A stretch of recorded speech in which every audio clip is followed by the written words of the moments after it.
العلم هو النور الهادي والمفتاح لكل الخير من يرد الله به خيرا. بسم الله الرحمن الرحيم.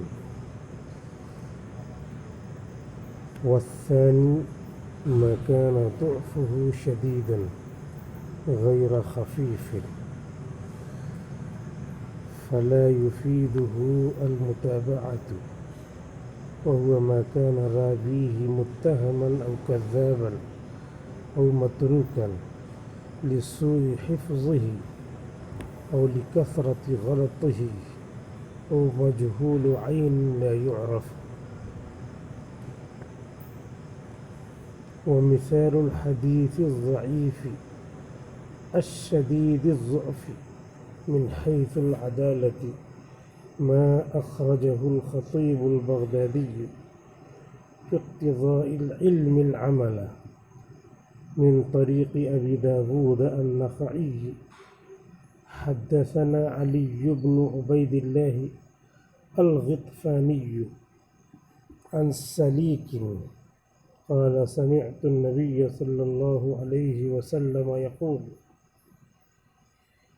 إذا علم العالم ولم يعمل، إذا علم العالم ولم يعمل كان كالمصباح يضيء للناس ويحرق نفسه. ففي هذا الإسناد أبو داود النخعي واسمه سليمان بن عمرو. قال الإمام أحمد كان يضع الحديث، وقال ابن معين كان أكذب الناس. بیان چل رہا تھا اس سے پہلے کے سبق میں کہ حدیث ضعیف کی کتنی قسمیں، تو بتایا تھا کہ ضعف تو بہت سارا ہوتا ہے، لیکن سب کو مجموعی طور پہ ملا کر دو حصے کر دیے ہیں۔ پہلے حصے کو قابل برداشت کے خانے میں ڈالا ہے اور دوسرے حصے کو ناقابل برداشت کے خانے میں ڈالا ہے۔ ضعف قابل برداشت اور دوسرا ضعف ناقابل برداشت۔ تو جو ضعف قابل برداشت ہوگا اس کو کہیں گے حدیث ضعیف محتمل الضعف، اور جو ضعف ناقابل برداشت ہوگا اس کو کہیں گے حدیث ضعیف غیر محتمل الضعف، یا کہیں گے حدیث ضعیف شدید الضعف، حدیث ضعیف محتمل الضعف، یہ دو قسم۔ چنانچہ مثال دے کر کے سمجھا رہے ہیں۔ ومثال الحدیث الضعیف الشدید الضعف من حیث العدالت، من حیث الضبط کہہ دیں گے تو ضبط جو ہے حسن لذات ہی میں چلا جائے، تو من حیث العدالت۔ اور حدیث ضعیف کی مثال جس کا ضعف شدید ہو عدالت کے اعتبار سے، ما اخرجہ الخطیب البغدادی فی اقتضاء العلم العمل، وہ حدیث ہے جس کو علامہ خطیب بغدادی رحمۃ اللہ علیہ نے اقتضاء العلم العمل کے باب میں نقل کیا ہے۔ اقتضاء العلم العمل کے باب میں نقل کیا ہے۔ سند کون سی ہے؟ ابو داود النخعی کی سند ہے، من طریق ابی داود النخعی، ابو داود نخعی رحمۃ اللہ علیہ کے سند سے ہے۔ قال حدثنا علی بن عبید اللہ الغطفانی، کہتے ہیں کہ ہمارے استاذ علی ابن عبید اللہ غطفانی نے ہم سے بیان کیا۔ وہ کہتے ہیں سلیق رحمۃ اللہ علیہ نے ہم سے بیان کیا، قال حضرت سلیق کہتے ہیں سمعت النبی صلی اللہ علیہ وسلم، میں نے سنا حضور صلی اللہ علیہ وسلم سے، یقول کہہ رہے تھے، اللہ کے رسول صلی اللہ علیہ وسلم ارشاد فرما رہے تھے، اذا علم العالم، جب عالم کوئی علم جان لے، ولم یعمل اور عمل نہ کرے، ایک عالم ایک بات جانتا ہے لیکن عمل نہیں کرتا ہے، تو علم ایک روشنی ہے، روشنی اپنے پاس لیے ہوئے ہے اور لوگ اس سے روشنی حاصل کر رہے ہیں، لیکن خود کوئی فائدہ نہیں اٹھا پا رہا ہے، اپنے جل رہا ہے، اپنا تیل ختم کر رہا ہے لیکن خود فائدہ نہیں اٹھا رہا۔ کان کالمصباح، تو وہ اس چراغ کی مانند ہوگا، یضیء للناس، جو لوگوں کے لیے تو روشنی بخشتا ہے، روشن ہے، اضاء یضیء اضاءۃ کے معنی روشن ہونا، یہ باب افعال سے ہے لیکن لازم ہے، باب افعال سے ہے لیکن لازم ہے، اضاء یضیء اضاءۃ کے معنی روشن ہونا، یضیء للناس لوگوں کے لیے روشن ہے، لوگوں کے لیے روشن ہے۔ ایک شاعر تھا، ایک بادشاہ کے دربار میں گیا، شعر سنایا اور واہ واہی لوٹا، اس کے بعد پھر انعام، بادشاہ نے انعام نہیں دیا، اس نے کہا کہ میں نے اتنا اچھا شعر سنایا، آپ کی تعریف کیا، آپ کا دل خوش کیا، آپ نے انعام بھی نہیں دیا۔ تو بادشاہ نے کہا کہ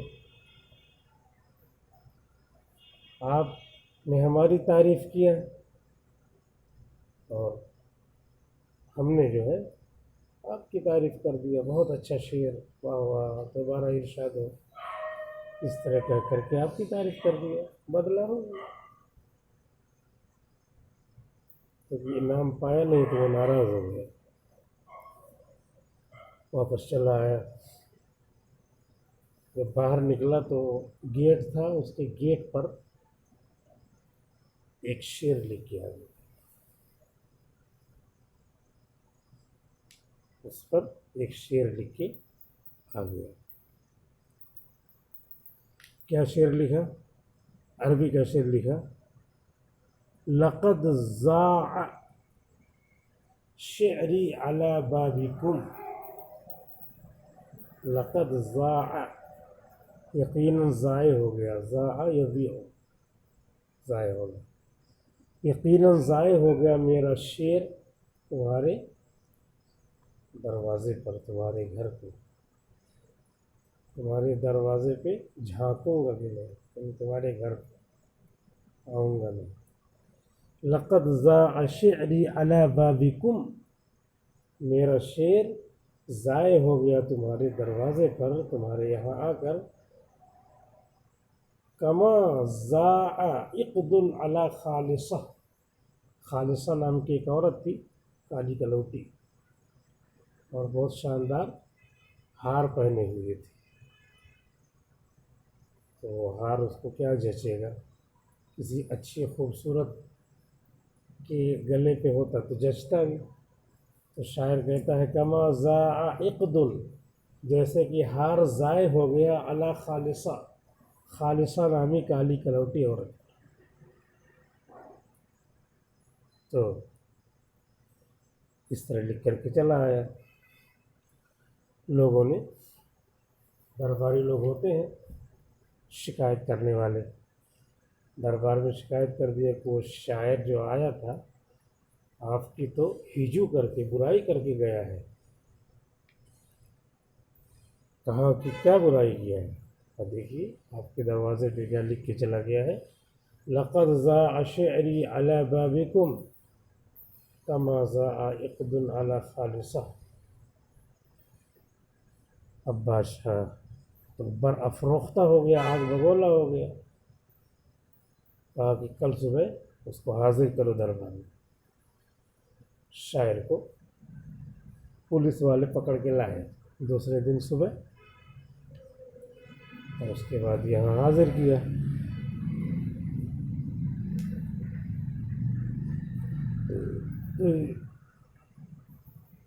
حاضر کیا تو پوچھا اس سے بادشاہ نے کہ تم نے میری ہجو کیا ہے، برائی کیا ہے؟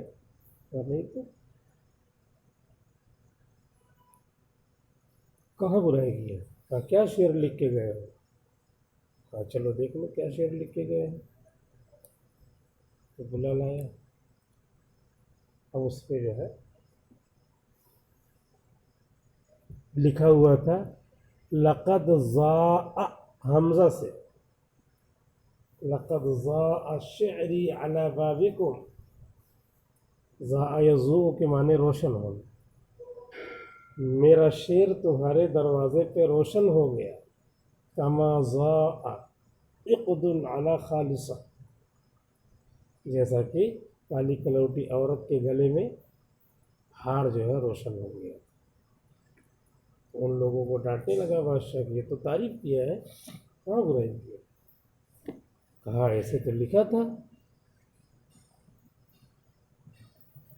کہا ایسے نہیں لکھا تھا، کچھ اور لکھا تھا. تو یہ جب اندر گھس رہا تھا دروازے میں تو اس کے پیٹ کو مٹا دیا تھا، صرف اس کا سر جو ہے رہنے دیا تھا. تو عین کا سر رہنے دیا اور پیٹ مٹا دیا تو وہ حمزہ بن گیا عین سے. تو حمزہ بن گیا تو اس کا کام بن گیا. تو بادشاہ کو خوش کر دیا اس نے. یہ ضاع کے معنی روشن ہونا اور اضاء کے معنی بھی روشن ہونا متعدی نہیں ہے یہ، اگرچہ بابی فعل سے. جیسے قرآن شریف میں ہے ابصرت، ابصرا. تو ابصرا یبصر، ابصار کے معنی بھی کیا ہے؟ دیکھنا. بصرا یبصر کے معنی بھی دیکھنا، اور ابصرا یبصر ابصار کے معنی بھی دیکھنا.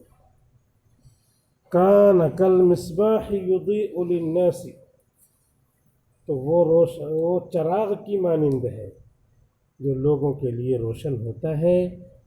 ویحرق نفسہ، اور اپنے آپ کو جلاتا ہے. تو اس مضمون کو زیادہ نہیں بتانا ہے، لیکن بہرحال مضمون ہے، حدیث کا ہے، تو اجمالی طور پہ مضمون جاننا چاہیے کہ جو علم آدمی جانے اس پہ عمل کرے. ورنہ علم ایک روشنی ہے، روشنی سے تو بہرحال لوگ فائدہ اٹھا لیں گے، پوچھ لیں گے کہ بھائی یہ اس روشنی سے ہم کو فائدہ اٹھاؤ، بتا دیا، اس کو خود عمل نہیں کر رہا. تو دوسرے لوگ اس سے پوچھ کر عمل کر رہے ہیں. یضیء للناس، لوگوں کے لیے ہے روشن ہو، لیکن خود جل رہا ہے، جل کر کے فائدہ نہیں اٹھا رہا ہے. جیسے چراغ روشن ہوتا ہے اور اپنا تیل جلا رہا ہے، لیکن چراغ تلے اندھیرا، خود اس کے ہاتھ پیر کیا ہے؟ اندھیرے میں ہے، عمل میں نہیں.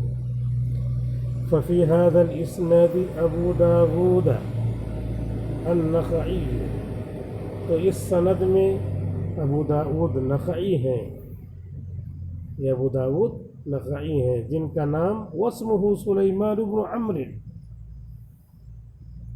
جن کا نام سلیمان ابن عمرو ہے. وہ ابو داود سجستانی ہیں، یہ نخعی ہیں جو سنن ابی داود کے مؤلف اور مصنف ہیں. یہ کون ہیں؟ قال الامام احمد، امام احمد نے فرمایا ہے کان یضع الحدیث، یہ ابو داود نخعی حدیثیں گڑھا کرتے تھے، حدیثیں گھڑا کرتے تھے. گھڑنا اردو میں بولتے ہیں، تراشنا بولتے ہیں، حدیثیں بناتے رہتے تھے. تو اب کیا ہو گئی یہ حدیث؟ موضوع ہو جائے گی حدیثیں. تو اب شدید الضعف ہو گئی، شدید الضعف. مثال الحدیث الضعیف الشدید الضعف من حیث العدالت، عادل ہی نہیں آدمی، جھوٹا ہے، جھوٹا ہے، گڑھتا ہے، جھوٹ بولتا، کذاب، یضع الحدیث. تو پھر اب یہ عدالت کے اعتبار سے حدیث ضعیف ہو کر کے ایک دم نیچے گر گئی تو موضوع ہو گئی، شدید الضعف۔ وقال ابن معین، یحییٰ ابن معین کہتے ہیں کان اکذب الناس، یہ بہت بڑا جھوٹا تھا، لوگوں میں سب سے بڑا جھوٹا تھا۔ وقال مرۃ معروف بوضع الحدیث، اور ایک مرتبہ فرمایا کہ یہ تو حدیث گڑھنے میں بہت فیمس ہے، ویری ریناؤنڈ، بہت زیادہ مشہور ہے، معروف بوضع الحدیث، حدیث گھڑنے میں مشہور و معروف ہے۔ معروف بوضع الحدیث اکذب الناس، یہ دو لقب ہے اس کا، یعنی یہ لفظ بولا ہے، یہ ہو گیا جرح میں، یہ لفظ ہوگا، اور تعدیل میں ہوتا ہے ثقۃ، صادق، ثقۃ یخطئ، صدوق یخطئ، یہ سب کیا ہے تعدیل میں۔ وقال البخاری، اور محمد ابن اسماعیل بخاری نے فرمایا ہے رحمہ اللہ، متروک، یہ متروک ہے، رماہ قتیبۃ و اسحاق بالکذب، امام قتیبہ اور امام اسحاق محدثین نے ان پر کذب کی تہمت لگائی ہے، ان کو کاذب کہا ہے،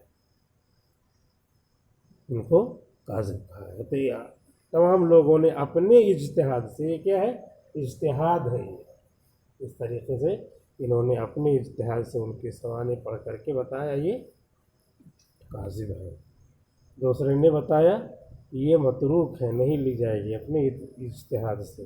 معروف بوضع الحدیث، ان کے علاقے میں سنا کہ گھڑ کے گئے ہوں گے حدیث، ان نے کہا معروف ہونا، اپنے علاقے میں تو پورا مشہور ہے، مداری ابو زید سروجی ہے، ان کو آپ لوگوں نے نہیں پڑھا ہوگا، تو یہ مداری ہے، اکذب الناس، ان کا تجربہ ہوگا کہ کیا ہے سفید جھوٹ بولتے ہیں ان کے علاقے میں، تو یہ اپنے اپنے علاقے کے حساب سے، اپنے تجربے کے اعتبار سے تو جو حکم لگا رہے ہیں یہ اجتہادی ہوتا ہے، تو جو آدمی جیسے تجربہ جس کا رہے گا وہی بولے گا، یہ تو بالکل عقلی بات ہے، تو اس کو پھر ملا کر کے پورا کیا بنے گا، فَهَذَا الْحَدِيثُ بِهَذَا الْإِسْنَادِ مَوْضُوعٌ، تو یہ حدیث اس سند کے ساتھ موضوع ہے، یہ حدیث اس سند کے ساتھ موضوع ہے، لِضُعْفِ رَاوِيهِ مِنْ حَيْثُ الْعَدَالَةِ، اس کے راوی کے ضعیف ہونے کی وجہ سے، عدالت کے اعتبار سے،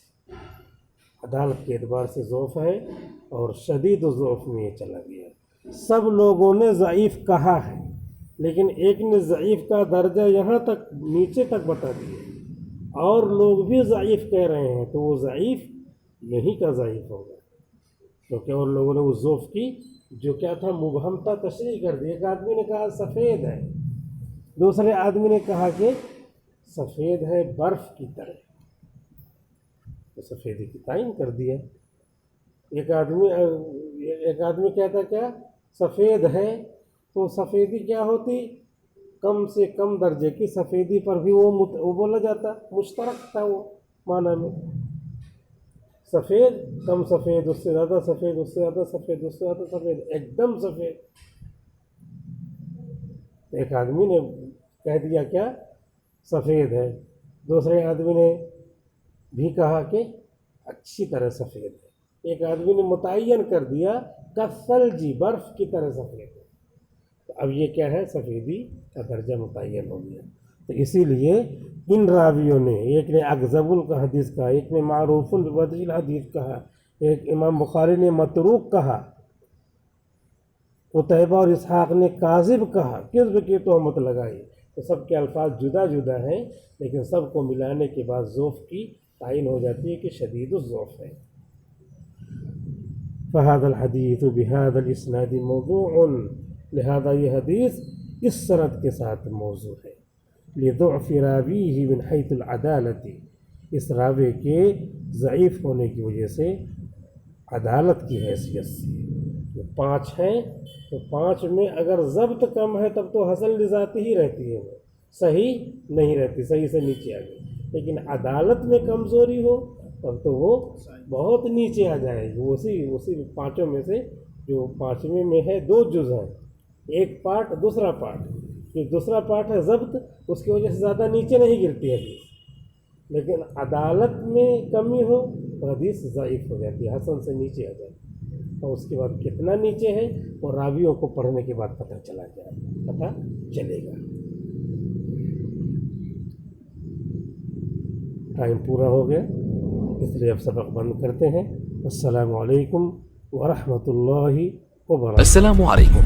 لا تنسوا الإعجاب بالفيديو والاشتراك في القناة تشجيعا لنا لنستمر بنشر المزيد إن شاء الله.